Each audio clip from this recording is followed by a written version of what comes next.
Hello friends, ಹೇಗಿದ್ದೀರಾ ಎಲ್ಲರೂ? ನಾನು ನಿಮ್ಮ ಕೃತಿ ಅಕ್ಷು. ನಾನಿವತ್ತು ಈಸಿಯಾಗಿ ಸೋಯಾ ಫ್ರೈಡ್ ರೈಸನ್ನು ಹೇಗೆ ಮಾಡೋದು ಅಂತ ಹೇಳ್ಕೊಡ್ತೀನಿ. ನೋಡೋಣ. ಒಂದು ಪಾತ್ರೆಗೆ ಎಣ್ಣೆ ಹಾಕ್ಕೊಳ್ತಾ ಇದ್ದೀನಿ. ಎಣ್ಣೆ ಸ್ವಲ್ಪ ಬಿಸಿ ಆದಮೇಲೆ ಒಂದು ದೊಡ್ಡ ಗಾತ್ರದ ಈರುಳ್ಳಿ ಹಾಕ್ಕೊಳ್ತಾ ಇದ್ದೀನಿ. ಸ್ವಲ್ಪ ಚಿಕ್ಕದಾಗಿ ಕಟ್ ಮಾಡ್ಕೊಳ್ಬೇಕು. ಈರುಳ್ಳಿ ಸ್ವಲ್ಪ ಫ್ರೈ ಆಗ್ತಾ ಇದ್ದಾಗೆ ಒಂದು ಟೊಮ್ಯಾಟೊ ಚಿಕ್ಕದಾಗಿ ಕಟ್ ಮಾಡ್ಕೊಳ್ಳಿ.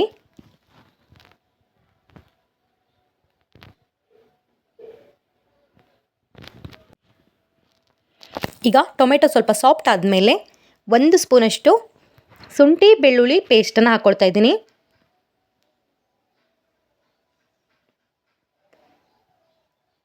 ಶುಂಠಿ ಬೆಳ್ಳುಳ್ಳಿ ಪೇಸ್ಟ್ ಹಾಕಿದ್ಮೇಲೆ ಸ್ವಲ್ಪ ಲೋ ಫ್ಲೇಮಲ್ಲಿ ಇಟ್ಕೊಂಡು ಚೆನ್ನಾಗಿ ಫ್ರೈ ಮಾಡ್ಕೊಳ್ಬೇಕು.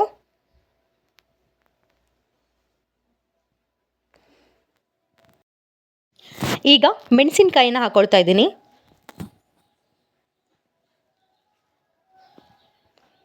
ಮೆಣಸಿನಕಾಯಿ ಎಲ್ಲ ಫ್ರೈ ಆಗ್ತಾ ಇದ್ದಾಗೆ ಬೀನ್ಸನ್ನು ಚಿಕ್ಕದಾಗಿ ಕಟ್ ಮಾಡಿ ಇಟ್ಕೊಂಡಿದ್ದೀನಿ. ಹಾಗೆ ವಟಾಣಿ, ನೆನೆಸಿರೋ ಅಂತಹ ವಟಾಣಿ.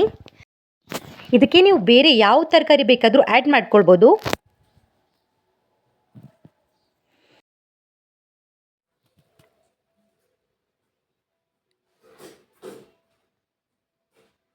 ಇದು ಸ್ವಲ್ಪ ಫ್ರೈ ಆಗ್ತಾ ಇದ್ದ ಹಾಗೆ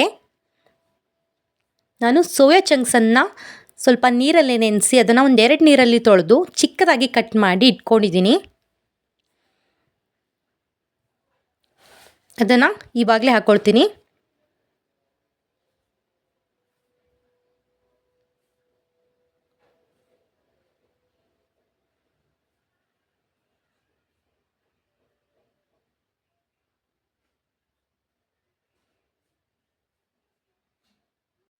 ಇದು ಫ್ರೈ ಆಗ್ತಾ ಇದ್ದ ಹಾಗೆ 1 ಸ್ಪೂನಷ್ಟು ಫ್ರೈಡ್ ರೈಸ್ ಮಸಾಲಾನ ಹಾಕ್ಕೊಳ್ತಾ ಇದ್ದೀನಿ.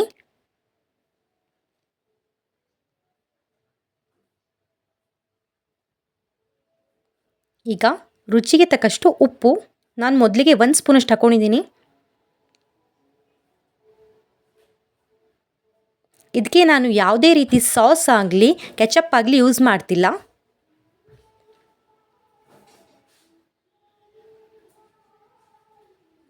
ಕೊತ್ತಂಬರಿಯನ್ನು ಹಾಕ್ಕೊಳ್ತಿದ್ದೀನಿ ಚಿಕ್ಕದಾಗಿ ಕಟ್ ಮಾಡಿ.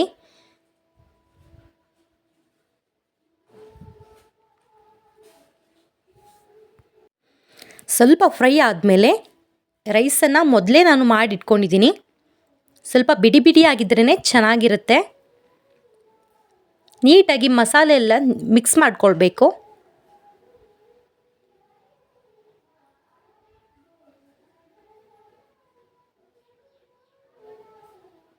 ಲೋ ಫ್ಲೇಮಲ್ಲಿ ಇಟ್ಕೊಂಡು ನೀಟಾಗಿ ಇದನ್ನು ಮಿಕ್ಸ್ ಮಾಡಿಕೊಂಡು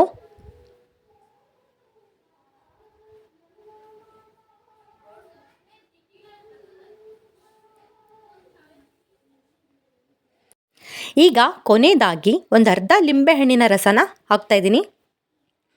ತುಂಬ ಹಾಕಿದರೆ ಹುಳಿ ಆಗುತ್ತೆ.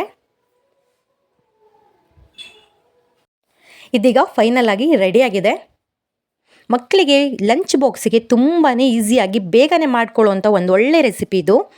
ತುಂಬ ಹೆಲ್ದಿಯಾಗಿ, ತುಂಬ ಟೇಸ್ಟಿಯಾಗಿ, ತುಂಬ ಸುಲಭವಾಗಿ ಮಾಡ್ಕೋಬೋದು. ನೆಕ್ಸ್ಟ್ ವಿಡಿಯೋದಲ್ಲಿ ಸಿಗ್ತೀನಿ. ಅಲ್ಲಿವರೆಗೂ ಬಾಯ್.